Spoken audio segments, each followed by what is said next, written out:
Na paz do Senhor, meus irmãos, nós estamos aqui mais uma vez para estudarmos a lição 2 de Escola Dominical e o tema desse primeiro trimestre de 2025 é Movimento Pentecostal, a chama do Espírito que continua a incendiar o mundo. É o tema do nosso primeiro trimestre de 2025. E neste momento nós vamos estudar a lição 2. Essa lição vai ser ministrada dia 12 de janeiro em todas as igrejas, as Assembleias de Deus Ministério Madureira. E nós estamos aqui, para contribuir, para contribuir com os irmãos desse ministério abençoado. Visto também que tem professores, que vê os nossos vídeos, e aqui nós podemos aí, através dessa aula, contribuir para o aprofundamento dessas lições de escola dominical, para o aprofundamento também dos professores quando ministrar em suas igrejas, aonde esses irmãos congregam. E, de um modo geral também, para aqueles que gostam de aprender a palavra de Deus, os alunos também de escola dominical. Então, a nossa lição 2 é em permanente vigilância, o chamado à santidade e à preparação. A nossa leitura, o nosso texto de referência está lá em Apocalipse no capítulo 2. Como é de costume, nós vamos ler aqui então. Apocalipse no capítulo 2, a partir do versículo 1 até o 5. Escreve o anjo da igreja que está em Éfeso, isto diz aquele que tem à sua destra as 7 estrelas que andam no meio dos 7 castiçais de ouro. Eu sei as tuas obras, o teu trabalho, a tua paciência, e que não podes sofrer os maus. Puseste à prova os que dizem ser apóstolos e não são, e tu achaste mentirosos, e sofreste, tem paciência, e trabalhaste pelo meu nome, e não te cansaste. Tenho, porém, contra ti que deixaste a tua primeira caridade, que também é traduzido como primeiro amor, em algumas versões da Almeida, revista e corrigida, da nossa tradução do pastor João Ferreira de Almeida. Tenho, porém, contra ti que deixaste a tua primeira caridade. Lembra-te, pois, de onde caíste, arrepende-te e pratica as primeiras obras. Quando não brevemente a ti virei e tirarei do seu lugar o teu castiçal, se não te arrependeres. Nós vamos ler, irmãos, de acordo com a história bíblica, que quando os apóstolos morreram, ou seja, no século I depois de Cristo, e biblicamente falando, o último apóstolo que veio a morrer foi o apóstolo João, o evangelista que escreveu o Evangelho, segundo João, que escreveu também as 3 epístolas, e que escreveu também o livro de Apocalipse. Biblicamente falando, ele veio a falecer com quase 100 anos, e foi justamente nessa faixa etária de idade dele que ele escreveu as 7 cartas da Ásia, quando ele estava sofrendo pela palavra de Deus na ilha de Patmos. Ele foi isolado naquela ilha por causa da perseguição e por causa do seu testemunho. Mas nós vamos ver que depois que ele faleceu também, sendo o último dos apóstolos, houve muitos desvios doutrinários na igreja de Jerusalém, na igreja também, em várias igrejas que o apóstolo Paulo tinha fundado na Europa, ou seja, no Império Romano, e havia vários desvios doutrinários e muitos esfriamentos na fé. Nós podemos ver, nessas 7 cartas também que Jesus escreveu e por intermédio do seu servo apóstolo João, ele levou essas cartas, né, que eram destinadas às 7 igrejas que estão na Ásia. E nós vamos ver que depois da morte dos apóstolos surgiu muito, né, desvio de doutrinas, esfriamento espiritual e muitas dificuldades que nós vamos ver. Então, o objetivo dessa lição visa isso, né? É permanecer na vigilância chamada santidade e o preparo. Aqui no decorrer dessa lição nós vamos falar sobre oração, nós vamos falar sobre renovo espiritual, nós vamos falar, né, sobre a questão do pecado que esfriou, uma profecia que Jesus falou em Mateus 24, que nos finais dos tempos, ou seja, na época que nós estamos vivendo, o amor nas igrejas tem esfriado por causa da comunhão com Deus, ou seja, a falta de comunhão com Deus e a falta também de compromisso com a palavra de Deus, por causa do pecado e dizer também que por causa de muitas heresias, né? Muitos modismos têm surgido na igreja. Pessoas, né, com falsas doutrinas, com heresias, né? Tem surgido vários movimentos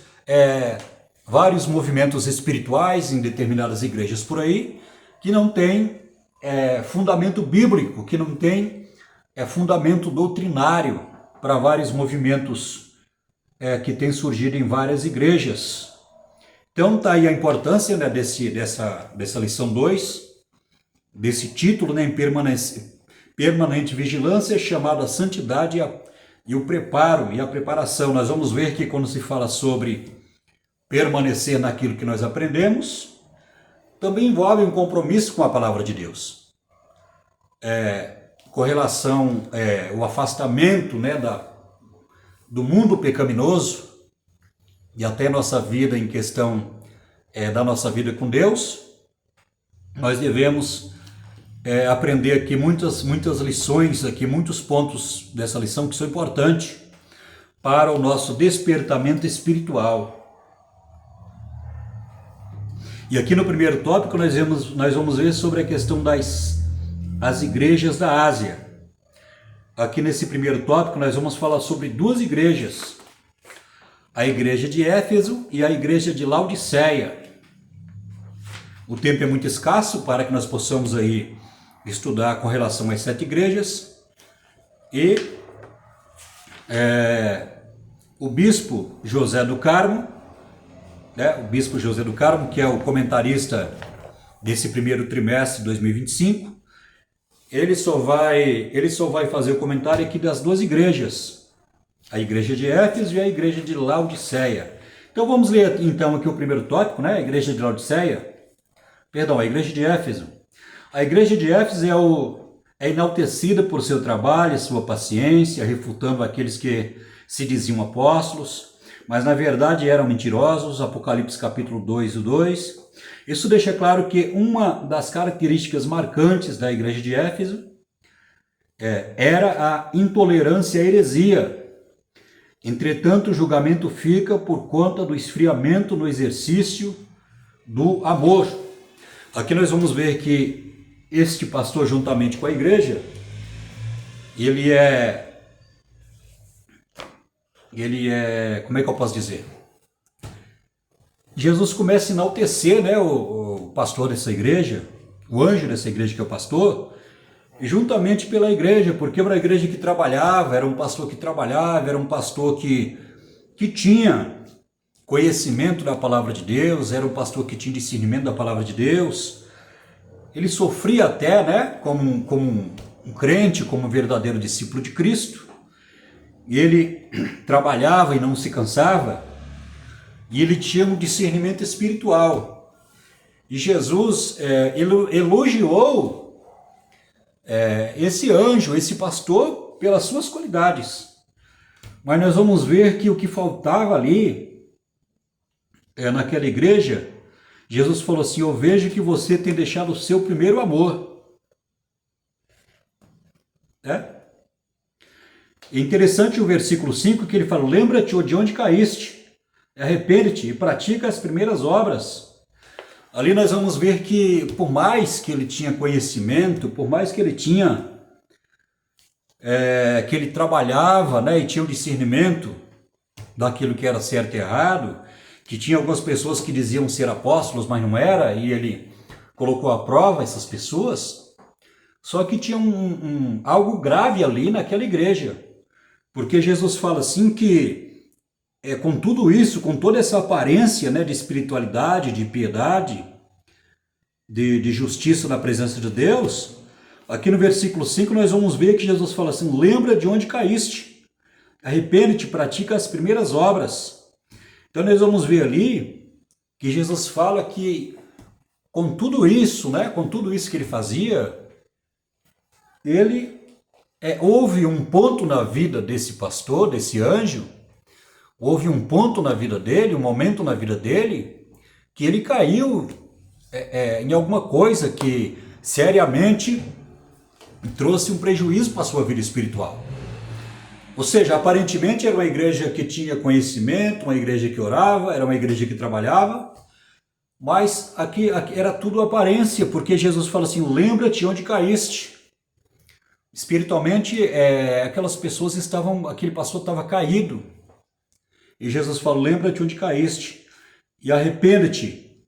Então, quando a palavra de Deus fala assim, quando a Bíblia ela fala sobre cair e arrependimento, claramente nós podemos evidenciar aqui que se fala sobre o pecado.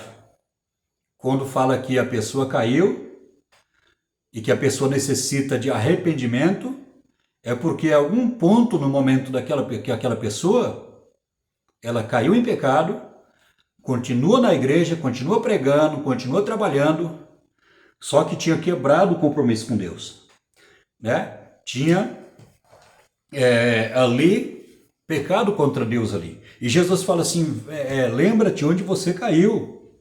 E a palavra de Deus diz lá em 1 Coríntios capítulo 10 e 13, fala assim: olha, aquele que está de pé, olhe para que não caia. Então nós vamos ver que com tudo isso, aquela igreja era uma igreja com todas essas qualidades. O essencial ela não tinha. O essencial, que era a comunhão com Deus. Que era a comunhão com Deus. Observe bem que esse pastor, ele tinha conhecimento doutrinário. Ele tinha conhecimento doutrinário, porque havia pessoas lá que estavam lá, que diziam ser apóstolos, mas ele, através do conhecimento doutrinário, né, ele viu que aqueles homens não eram apóstolos, mas eram mentirosos. Então nós podemos ver que com tudo isso, né, com conhecimento doutrinário, né, com o trabalho que ele tinha, né, ele sofria, e sofreste, tens paciência, e trabalhaste pelo meu nome e não cansaste. Ou seja, era um pastor que sofria pelo nome de Jesus, tinha paciência, era uma pessoa que trabalhava, não se cansava, mas tinha contra ele este pecado que ele tinha praticado, que ele tinha caído espiritualmente e, infelizmente, ele estava vivendo de aparência. Então, nós não podemos viver de aparência, nós podemos pregar na igreja, podemos ter conhecimento doutrinário, podemos pregar na igreja, podemos trabalhar, contudo, isso pode ser tudo de aparência, porque se nós, em algum ponto da nossa vida, da nossa caminhada, se nós cometemos um pecado contra Deus, e se a gente, embora trabalhando, fazendo tudo isso que esse pastor fazia, nós estamos vivendo de aparência. Observe bem que a repreensão que Jesus dá para ele é grave. Lembra-te de onde caíste, arrepende-te. Ou seja, ele estava caído com tudo isso. Mesmo trabalhando, mesmo tendo conhecimento doutrinário, mesmo tendo paciência, não se cansava, trabalhava pelo nome de Jesus, mas espiritualmente ele estava caído. Então nós podemos ver que isso é um negócio muito sério, né? Como que está o meu compromisso com Deus? Como está o seu compromisso com Deus? Né? Como que está? Como que está o seu compromisso com Deus? Então, o que Jesus fala aqui é que aquele pastor, embora juntamente com aquela igreja, né, tinha aparência de piedade, tinha aparência de santidade, tinha aparência do poder de Deus, mas era tudo aparente. Aquele homem estava caído, tinha pecado contra Deus, tinha desobedecido a Jesus. E Jesus fala para ele, lembra-te, pois, de onde caíste, e arrepende-te, pratica as primeiras obras. Quando não brevemente virei a ti, e tirarei do seu lugar o teu castiçal, se não te arrependeres. Então nós vamos ver que esse pastor, juntamente com a igreja, eles estavam sendo reprovados por Jesus. Embora com toda aquela aparência de oração, de conhecimento, de trabalho, de piedade, né, no nome de Jesus que eles trabalhavam, nós podemos ver que aquilo era tudo aparência e estavam sendo reprovados por Jesus. Como que nós estamos diante de Deus? Será que nós estamos sendo aprovados? Né? Como que está a nossa vida com Deus, o nosso compromisso com Deus, a nossa comunhão com Deus? Como se encontra neste momento? Será que nós estamos... Muitas vezes nós podemos estar sendo aprovados na igreja, através da pregação, através do conhecimento, através da oração, né? Através da aparência. Muitas vezes nós podemos ter aparência de piedade, sendo aprovado aí por muitas pessoas, mas será que nós estamos sendo aprovados por Deus? Aquele pastor estava sendo reprovado por Deus, porque é bem claro, Jesus falou assim, lembra onde caíste, porque senão... brevemente verei a ti e tirarei do seu lugar o teu castiçal. Ou seja, Jesus ia tirar aquele pastor da posição de pastor que ele estava. Jesus ia colocar outro pastor no lugar dele, porque aquele pastor, embora com tudo isso, com essa aparência toda de piedade, né, de santidade, de trabalho, ele estava sendo reprovado por Deus. Então, isso é muito forte, né? E o tema da nossa lição é permanente vigilância, em permanente vigilância, o chamado à santidade e o preparo. Então aqui, esse tema da lição aqui vai bater de frente aqui com aquilo que Jesus falou com aquele anjo, com relação à santidade. Se nós não tivermos santidade com Deus, não só na nossa vida exterior, né? Ou seja, o nosso afastamento ali de muitas coisas no mundo que venha contaminar a nossa vida espiritual, né? De fofoca, de palavrão, de piada, ou seja, nós podemos ser contaminados pela nossa sociedade pecaminosa. Mas também tem a questão da nossa contaminação interior. Ou seja, uma pessoa pode estar isolada de muitas coisas no mundo, né? De não fazer parte ali de um sistema pecaminoso do mundo, ela pode se afastar de tudo isso que vem contaminar a sua alma, mas por dentro dela, pelo fato de ter uma natureza pecaminosa, se ela não renunciar à vontade dela com relação ao pecado, porque para se contaminar com o pecado não precisa ser influenciado, necessariamente ser influenciado pelas coisas do mundo. Não, nós podemos viver uma vida isolada da contaminação do mundo, mas nós podemos criar a nossa própria contaminação através da nossa mente, nós podemos alimentar o pecado em nosso coração e podemos ter uma vida de aparência. Então nós podemos ver que é algo que nós devemos tomar cuidado, porque santidade não é simplesmente ser uma pessoa separada da influência do pecado do mundo na nossa sociedade. Santidade não é só isso. Santidade, Jesus falou assim, olha, o que contamina o homem é o que sai do coração.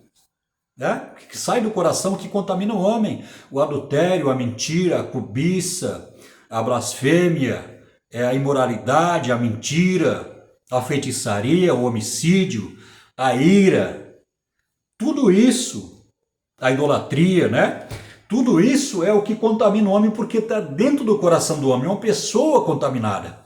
Ou seja, uma pessoa que não aceitou Jesus, os seus pecados não foram perdoados, não foram lavados, ela no seu interior, ou seja, na sua alma, ela se encontra escrava do pecado, né? E sendo escrava do pecado, ela vai externizar ali, ou seja, ela vai mostrar através do seu comportamento que ela realmente está dominada pelo pecado, porque o que contamina o homem é o que está no coração, ou seja, o pecado que está na alma, no espírito do homem, quando ele está morto sem a presença de Deus. Vamos ler aqui então o segundo ponto, né, do primeiro tópico, Laodiceia, a igreja de Laodiceia. A igreja de Laodiceia não foi enaltecida em nada, mas admoestada por ser morna, apática, não perceber o estado miserável em que se encontrava. O Senhor abomina a indiferença e o meio termo. Assim, porque és morno e não és frio, nem quente, vomitar-me-ei da minha boca. Por falta de compromisso com as coisas de Deus, os crentes de Laodiceia foram exortados a ser zelosos e arrepender-se. Está lá em Apocalipse, no capítulo 3, versículo 19. Lendo aqui esse trecho aqui do comentário, eu começo a pensar a situação do povo de Israel lá na época do profeta Elias. Quando o profeta Elias ele foi disputar com os profetas de Baal, e ele falou para o povo: se Baal é Deus, você que serve a Baal. Se Deus é Deus, sirvam a Deus. Então nós podemos ver que aquele povo estava igual a essa igreja de Laodiceia, eles estavam em cima do muro. Ou seja, não servia a Deus e nem servia a Baal. Um povo, eles estavam divididos, né? Um pensamento dúbio, a dubialidade, a dúbia, né? A pessoa estava dividida entre a divindade de Baal e o Deus verdadeiro de Israel. E Elias exortou o povo, ele falou assim, para o povo sair de cima do muro. É a mesma coisa essa igreja aqui de Laodiceia, eram crentes mornos. Jesus falou assim: quem dera fosse frio ou quem dera fosse quente, mas tu és morno, vomitar-me-ei da minha boca, eu vou vomitar da minha boca, ou seja, é uma coisa que não dá, né? É uma coisa que, digamos assim, numa linguagem humana falando, Jesus ele sendo Deus, mas ele falando numa linguagem humana, aquilo está fazendo mal para ele, né? Aquela igreja ela estava tão decadente espiritualmente, morna, no mundanismo do pecado, que estava fazendo mal para Jesus, numa linguagem humana. Jesus ali como ser humano, né? Essa palavra é antropopatismo, ou seja, Deus de forma humana, com os sentimentos humanos. Deus tendo coração, tendo pulmão, tendo língua, tendo boca. Deus, antropopatismo com sentimentos humanos. Nós vamos ver que essa linguagem em que Jesus ele fala com essa igreja. Então nós podemos ver que o estado pecaminoso de Israel estava do mesmo jeito dessa igreja. Uma igreja que ela não era fria e nem era quente. Era uma igreja morna. E era uma igreja morna. Por exemplo, se você está com sede, você não vai conseguir tomar uma água morna. Você não vai conseguir tomar água morna. Ela tem que estar fria para você tomar. Porque a morna vai te fazer mal, né? Então nós podemos ver que tem algumas bebidas, né, que algumas precisam estar frias e outras precisam estar quentes. Por exemplo, nós aqui na nossa cultura, no Brasil, nós não conseguimos tomar um café frio. Nós só conseguimos tomar um café quente, principalmente se tiver frio. A água em qualquer país do mundo, ela para matar a sede, ela tem que estar fria. Se nós tivermos com sede de tomar uma água morna, ela pode nos fazer mal. Então nós podemos ver que Jesus, numa linguagem humana, de antropopatismo, ele fala assim que vai vomitar, ou seja, o organismo de Jesus, ele fala numa linguagem humana, numa expressão humana, iria fazer mal para ele, porque a água ela estava morna, né? A água estava morna, digamos que a água estava morna, não estava fria nem estava quente. Então é isso. Então devemos tomar cuidado. Então essa igreja, ela estava totalmente fora da presença de Deus. Era uma igreja mundana, era uma igreja, digamos assim, uma igreja porta larga, né? Era uma igreja que todo mundo fazia parte, porque ali aceitava tudo, não havia culto de doutrina, não havia oração, não havia temor de Deus, não havia espiritualidade, não havia santidade, não havia nada de bom naquela igreja, só havia pecado e mundanismo. Então coisas assim que Jesus ele não aceitaria, ele não aceitou e não pode aceitar.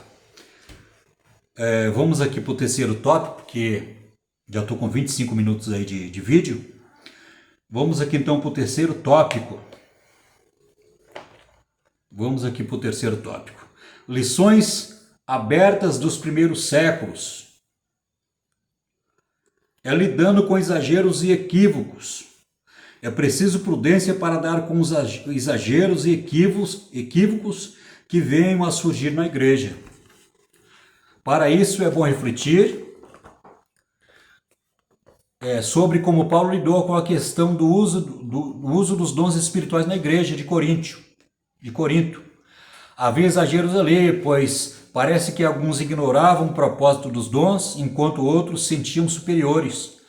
O apóstolo então escreveu sobre a unidade do corpo de Cristo, a responsabilidade de cada um membro, o propósito dos dons, a necessidade de ordem e decência e o caminho ainda mais excelente, né, que fala do amor, lá em 1 Coríntios capítulo 12. Isso significa que houve instrução, correção e esclarecimento, mas sem extinguir, desprezar ou proibir as manifestações dos dons espirituais. É muito oportuno, né, essa leitura aqui,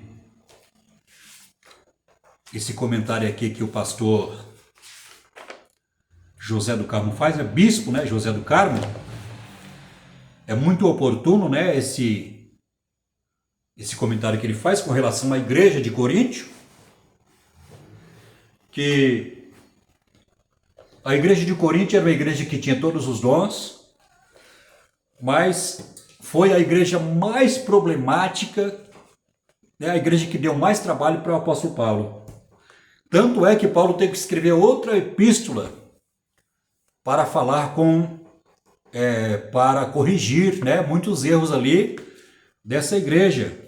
E a leitura da Santa Ceia que a gente faz todos os meses, né, com relação à Santa Ceia, que nós vamos ver lá que enquanto a Santa Ceia era servida, os irmãos não esperavam pelos outros, tinha aqueles irmãos que tinham uma situação financeira melhor lá, e aqueles que não tinham também eram desprezados, e o suco de uva que simboliza o sangue de Cristo, muitos bebiam e ficavam embriagados.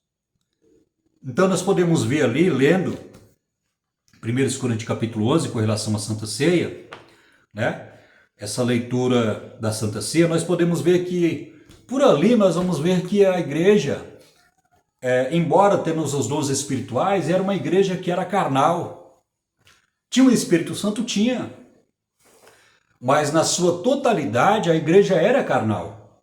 Não podemos dizer que a igreja na sua totalidade era carnal, mas a maior parte dessa igreja era uma igreja carnal, porque eles toleravam o pecado, havia acepção de pessoas, né? Faltava disciplina na vida deles, havia discernimento espiritual, né? Havia dissensões naquela igreja, um dizia, eu sou de Paulo, eu sou de Apolo, eu sou de Pedro, eu sou de Cefas. Então havia ali,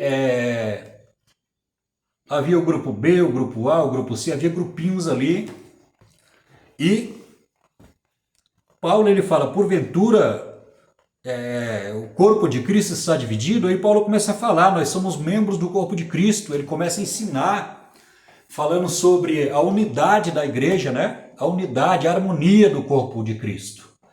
Então ali, essa igreja de Coríntio deu muito trabalho para Paulo. Ele ficou mais de 3 anos lá doutrinando, orando por ela, deu muito trabalho essa igreja para Paulo. Então havia muitos problemas ali naquela igreja ali. Então nós vamos ver que, aqui nessa leitura ainda, isso significa que houve instrução, correção, esclarecimento, mas sem extinguir ou desprezar ou proibir as manifestações dos dons espirituais. Então nós vamos ver que os dons ali, Jesus ele concedeu os dons para a igreja com um propósito, né? É para a edificação da igreja os dons, é para a glorificação do nome de Cristo e é também para salvar as almas, né? Esses 3 propósitos aí, ó. Os dons é para quê? Para a edificação da igreja, os dons, para a glorificação de Cristo, porque é Jesus que concede os dons através do Espírito Santo, e também os dons tem a questão da salvação. Através dos dons, as almas são salvas. Então nós vamos ver que não podemos, né? Não podemos aí desprezar os dons, mas a palavra de Deus diz que tudo tem que ser feito com ordem e decência, na direção de Deus, na presença de Deus, né? Glorificando a Deus através dos dons, edificando a igreja e salvando almas para o reino de Deus. Então nós vamos ver que houve instrução, houve esclarecimento, né? Sem deixar os dons de lado ali. Então Paulo ele começa ali, né? Ele começa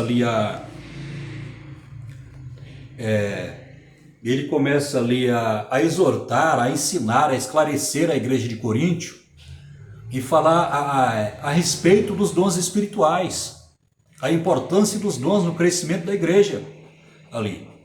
Então ali foi muito instrutivo, né? Embora Paulo ele sofreu muito, deu muito trabalho para ele, mas ele foi bem-aventurado porque ele conseguiu instruir a igreja, ele resolveu os problemas.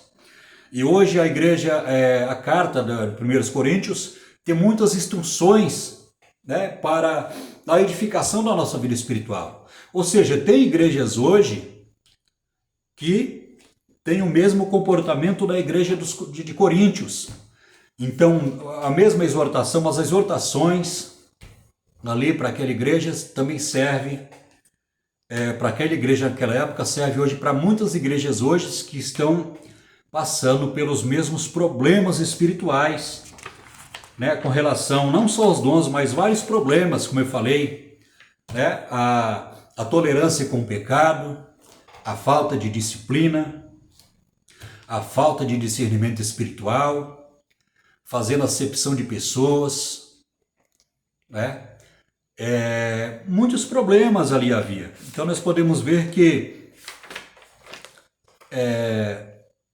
tem muitas igrejas que estão passando também por esses problemas, né? E é muito instrutivo essa carta de 1 e 2 Coríntios,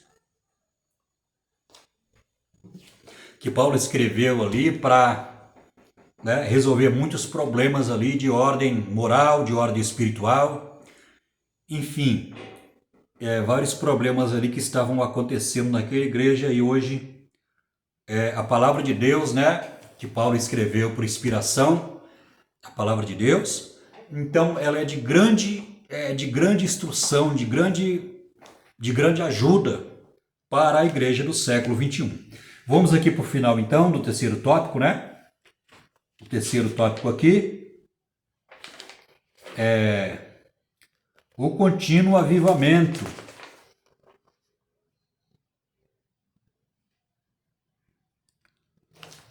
Não, perdão, eu li errado aqui. Vamos aqui ainda para o segundo ponto do terceiro tópico, né? O contínuo autoexame.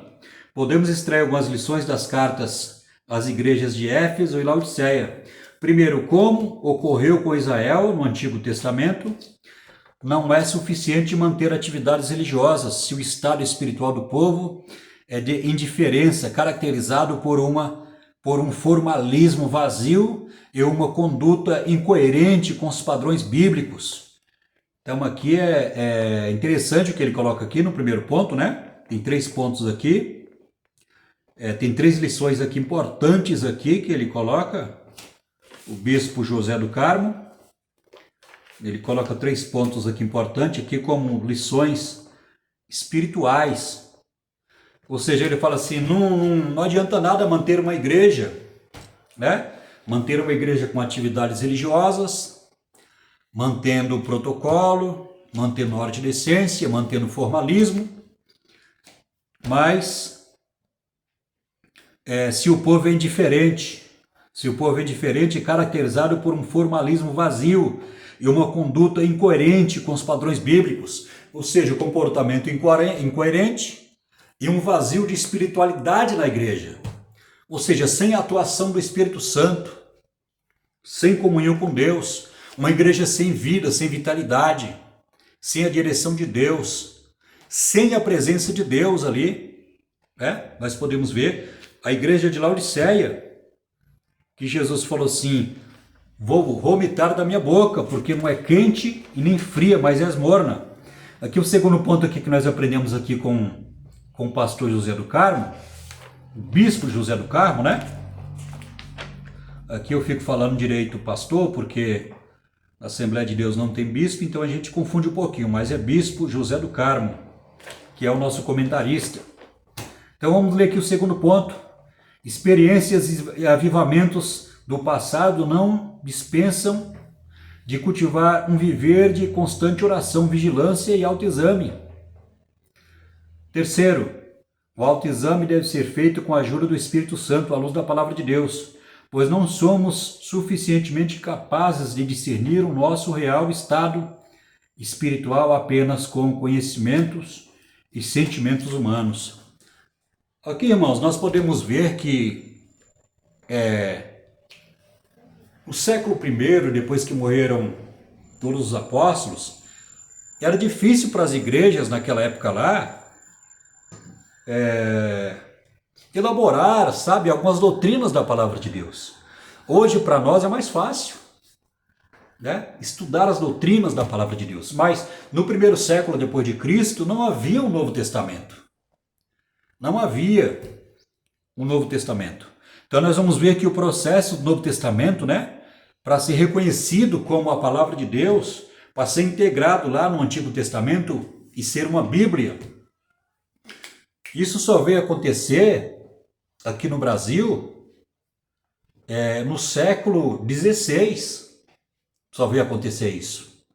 No século XVI depois de Cristo, através né, do pastor João Ferreira de Almeida, que ele traduziu o Novo Testamento do grego para o português, no século XVI. Então nós podemos ver que para os irmãos do século I não havia o Novo Testamento, então era muito difícil para eles ali elaborar ali as doutrinas da palavra de Deus, porque não existia ainda, né?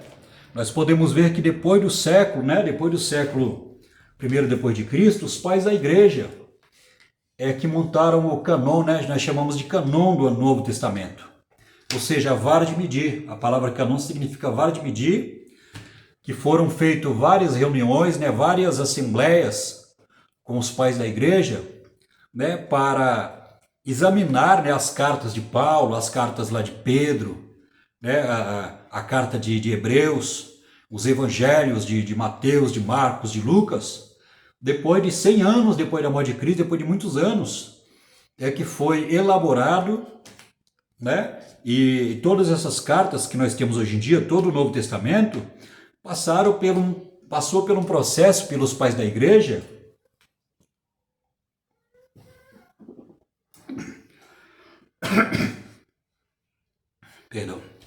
passaram pelo processo pelos pais da igreja para serem reconhecidos como a palavra de Deus. Então vamos aqui para o final, então. Vamos aqui para o finalzinho aqui do o terceiro ponto aqui. Finalzinho aqui no terceiro tópico. O contínuo avivamento.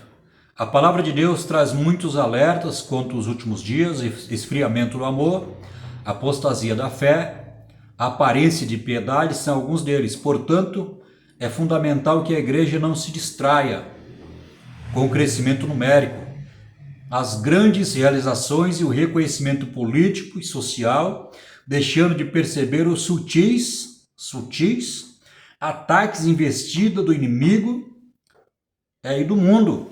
Então nós podemos ver aqui nessa recomendação que o bispo José do Carmo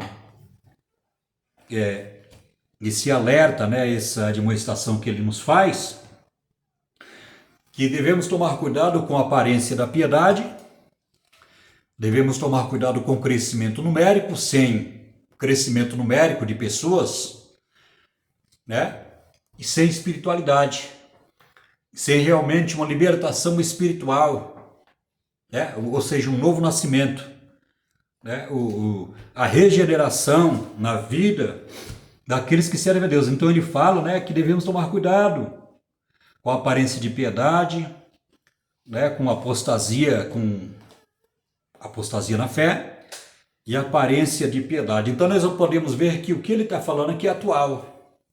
Se houve lá naquela época, lá 2000 anos atrás, no século I, que havia muitos perigos que rondavam a igreja naquela época, hoje em dia multiplica isso por 100 vezes.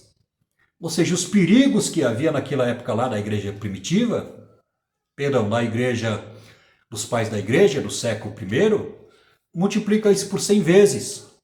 Hoje nós vamos ver muitas igrejas, movimentos aí que não têm fundamento da palavra de Deus, nós vamos ver muitas heresias, nós vamos ver crescimento numérico de muitas pessoas, igrejas cheias, mas igrejas cheias, mas que não conseguem doutrinar a palavra de Deus, não tem culto de doutrina, não tem escola dominical, as pessoas não querem orar, e devemos tomar cuidado com a aparência, aparência de piedade. Devemos tomar cuidado com a aparência de piedade, devemos tomar muito cuidado com tudo isso, porque Jesus falou em Mateus capítulo 24 que por se multiplicar o pecado, o amor de muitos esfriará. Então estamos vivendo agora nessa época, Estamos vivendo nessa época aqui porque tem muitas profecias com relação aos últimos tempos que nós estamos vivendo, os últimos tempos da igreja aqui na terra. Nesses últimos tempos agora das profecias, nós vamos ver que haverá apostasia, ou seja, crentes desviados, crentes desviados, que apostatarão da fé, ou seja, trocando a doutrina da palavra de Deus, e a fé que Jesus nos concedeu através da sua palavra. O maior exemplo do que eu estou falando é a igreja de homossexual, em que a palavra de Deus fala assim que apostatarão muitos da fé, dando ouvido a doutrinas de demônio. Está lá em 1 Coríntios capítulo 3, dando ouvido a espíritos enganadores do doutrina de demônio. Por exemplo, tem igreja hoje do homossexualismo. São pessoas que aceitaram Jesus, tiveram o Espírito Santo, receberam a verdade, mas se corromperam, trocaram a doutrina da palavra de Deus, perderam aquela fé que o Espírito Santo concedeu, e essas pessoas ainda, elas se desviaram, continuam como crente, mas são pessoas que apostaram da fé, se tornaram crentes apostatas, desviaram da doutrina da palavra de Deus, porque o que salva é Jesus, mas Jesus salva através da sua palavra, através da sua doutrina, através da fé, através da graça da palavra de Deus. Façamos a nossa oração dos primeiros cristãos, registrada em Atos capítulo 4, 29, e tenhamos em mente as exortações que encontramos em 1 Tessalonicenses capítulo 5, versículos 16 e 23. Que Deus abençoe você que ficou até o final, Que Deus abençoe a sua vida. Você que chegou até o final aqui da palavra de Deus, dessa segunda lição da escola dominical. Você que é professor, você que é aluno, você que gosta de aprender, Eu penso neste momento, você que chegou até o final, se inscreva no nosso canal, deixe um like, pode fazer um comentário. Nós vamos ler todos os comentários que forem feitos aí no nosso canal. E eu espero você no próximo vídeo. A lição 3, a reforma protestante, o avivamento da fé e o retorno às escrituras. Aqui nós vamos aprender muitas lições aqui. Na lição 3, que vai ser ministrada dia 19 de janeiro de 2025, desse primeiro trimestre de 2025. Que Deus abençoe a sua vida, que Deus abençoe você, que Deus abençoe o seu ministério, que Deus abençoe a igreja que você congrega. E eu espero você no próximo vídeo. Um abraço do seu irmão, presbítero Florival, e o nosso canal Professor de Escola Dominical. Eu fico por aqui, espero você no próximo vídeo, que Deus possa abençoar a sua vida, em nome de Jesus.